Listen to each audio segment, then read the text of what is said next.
Hello दोस्त, कल 2 video बनाया था मैंने, जिसमें हमने आरआरबी ग्रुप डी की एक्चुअल चीज़ बात किया था।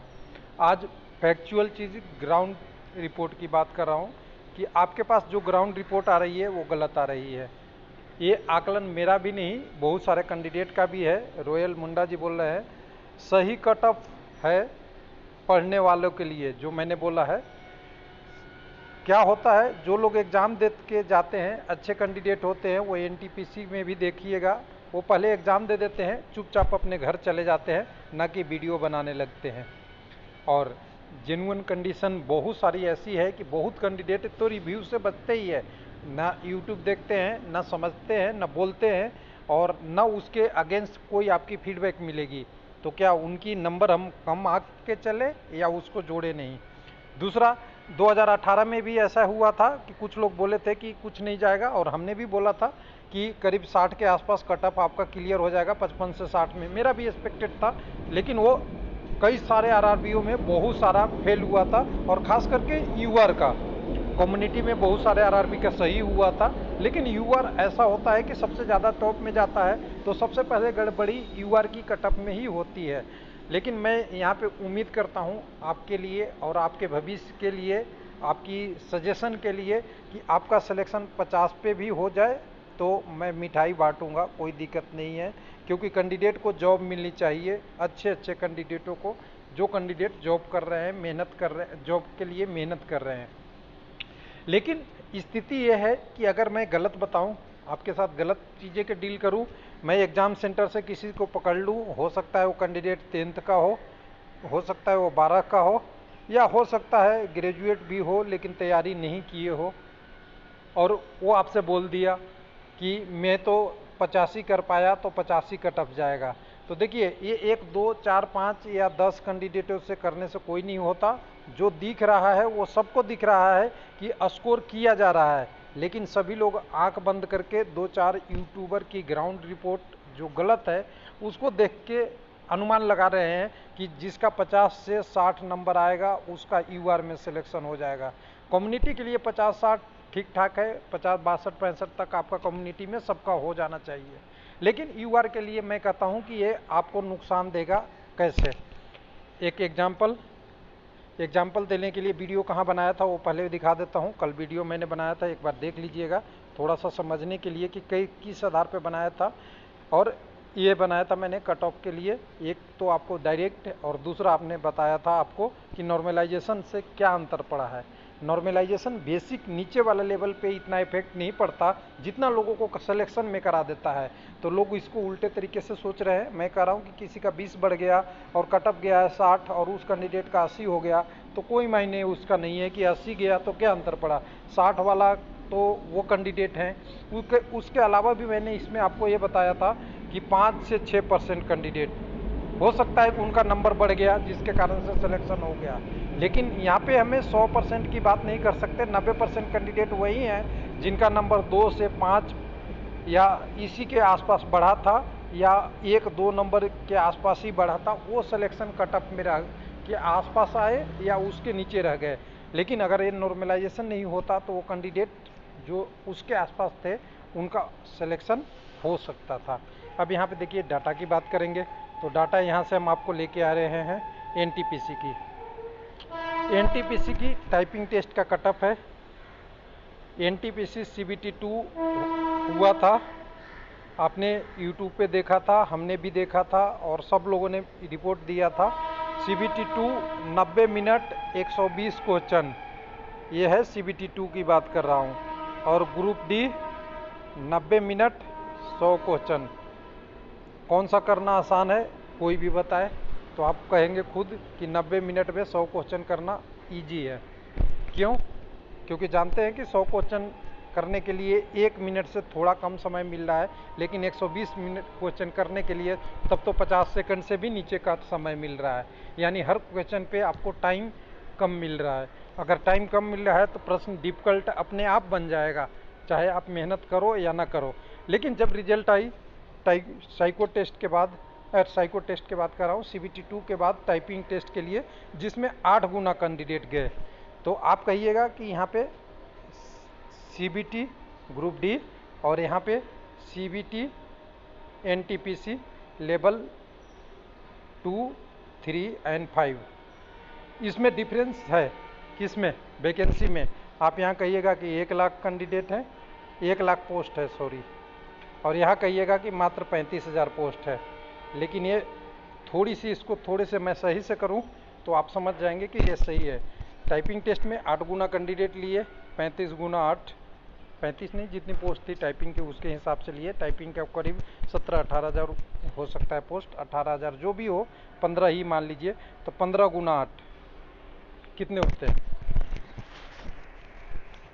20 मान लीजिए, 20 गुना 8, क्योंकि कैंडिडेट लेवल 6, 5, 4 सब में रिपीट हुए थे।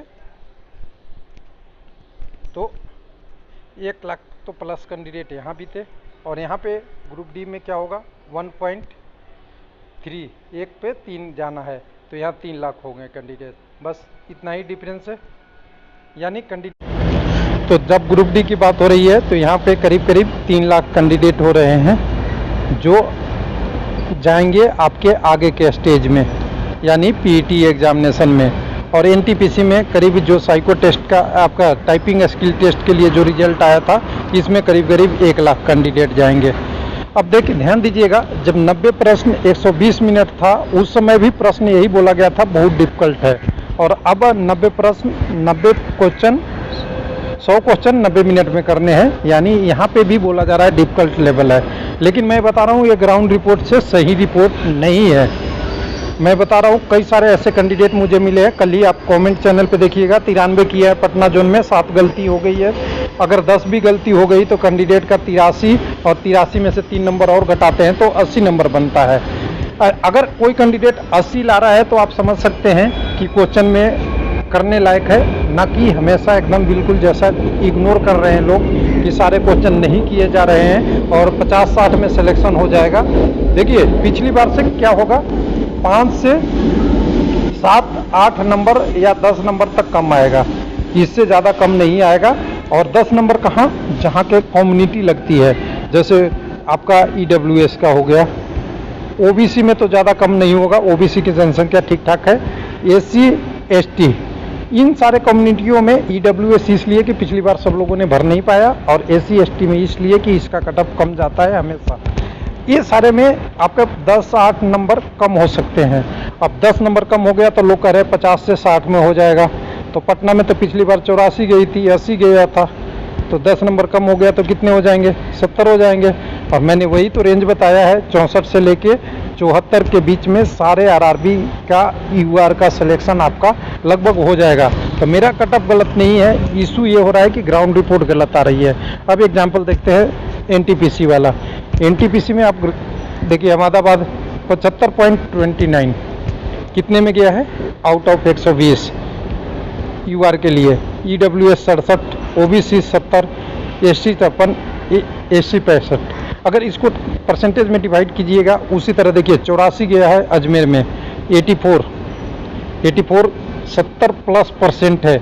अगर 100 में कहें तो 70 नंबर लाया है, तब जाके कैंडिडेट का सिलेक्शन हुआ है टाइपिंग टेस्ट में। उसमें भी 8 गुना कैंडिडेट है, न कि फाइनल है। तो यहाँ पे अगर देखेंगे इसी तरह से कई सारे आरआरसीयू में देखेंगे यूआर की कटअप, आरआरबी में किसी में 70, 80, 1 मिनट यहाँ पे। तो यहाँ पे अगर देखेंगे 70, 80, 70, 80 के बीच में, यानी 75। अगर 75 की बात भी करें तो 75, 75 को अगर परसेंटेज में 120 का निकालेंगे तो अच्छा खासा 65, 62, 63% के आसपास आपका आ रहा है। और एनटीपीसी में जो हुआ है वही एग्ज़ाम में केवल कितने दिन का डिफरेंस है? मात्र 17, 18, 20, मान लीजिए 1 मंथ का डिफरेंस है। 1 मंथ में डिफरेंस होते ही एग्ज़ाम में क्या इतना कुछ बदल गया? एग्ज़ाम का कंडक्टिंग एजेंसी भी टीसीएस, एग्ज़ाम देने वाले भी वही विद्यार्थी जो एनटीपीसी में थे वो ग्रुप डी में है, प्रिपरेशन भी वैसा ही, लगभग सारी कंडीशन एक ही है। तो ग्रुप डी में पोस्ट अच्छा है, जितने कैंडिडेट को सिलेक्ट करना है उसका 3 गुना पीटी में लेना है। तो पीटी का कटअप आपका यूआर की टर्म में देखेंगे, यूआर डायरेक्ट लिख लीजिए, अनरिजर्व अनरिजर्व में रखिएगा। तो यहाँ पे अनरिजर्व में आपको सिंपल सी बात करें तो ये 64 से 74 या रेंज है, इस रेंज में पूरे 16 के 16 आरआरसी में रहेंगे। और जिसको लिखना है तो जिनके पास कलम है वो लिख ले, और जिनके पास स्क्रीनशॉट लेने की क्षमता है वो भी ले ले। वेबसाइट पे देखना है उनको भी दिखा देता हूँ, जिनको जहाँ देखना है रख ले। और जो ग्राउंड रिपोर्ट पे जो आपको आके दिखा रहे हैं डाटा, ये दिखा रहे हैं कि ऐसा हुआ, ऐसा खेला हुआ, सब खेला कहाँ चला जाएगा, तो आपका खेला कहीं छुप जाएगा और बस ये बोला जाएगा आपको कि ये 64 से 68 जो बता रहे थे वो सही नहीं बताया था, हमने जो बताया था वही सही है। तो इसलिए आपको क्या ध्यान देना है, एग्ज़ाम अच्छे से कीजिए, इतनी तो है। अगर 40 में सिलेक्शन होता है, 50 में ही सिलेक्शन होता है, 60 में होता है, 70 में भी होता है, 80 में भी होता है, ये सारा सिलेक्शन कौन बनाता है? आपकी तैयारी और रेलवे का रिजल्ट। इसमें यूट्यूबर का कुछ रोल नहीं है। और यूट्यूबर आपको क्या कर रहे हैं, ज़मीन पे एक कैमरा लेके एक कैंडिडेट को ही पकड़ लिया 10th लेवल का, हो सकता है उस कैंडिडेट का एग्ज़ाम अच्छा भी गया, हो सकता है उस कैंडिडेट का एग्ज़ाम ख़राब भी गया, लेकिन आपको उस कैंडिडेट को ही डाटा बता के, अगर उस कैंडिडेट ने 60 किया या उस कैंडिडेट ने 80 किया, आपको बता देगा कि सब लोग 80 कर रहे हैं और सब ने 60 कर दिया। ये चीज़ें से बचिए, अपनी दिमाग का यूज कीजिए, आंखें बंद नहीं कीजिए, नहीं तो बाद में नुकसान होगा। और मैं बता रहा हूँ कि जितने एग्ज़ाम देते हैं उसके 2% का भी आपने डाटा पब्लिश नहीं होता है, बाकी 98% के डाटा बिना देखे अभी आप ये भूल जाइए कि एक कट ऑफ जो आ रही है वो आपकी 50 से 60 के बीच में जाएगी। अभी वेट कीजिए ऑफिशियल, देखिए 50 से 60 कम्युनिटी में आ सकता है, यूआर में नहीं। थैंक यू, धन्यवाद।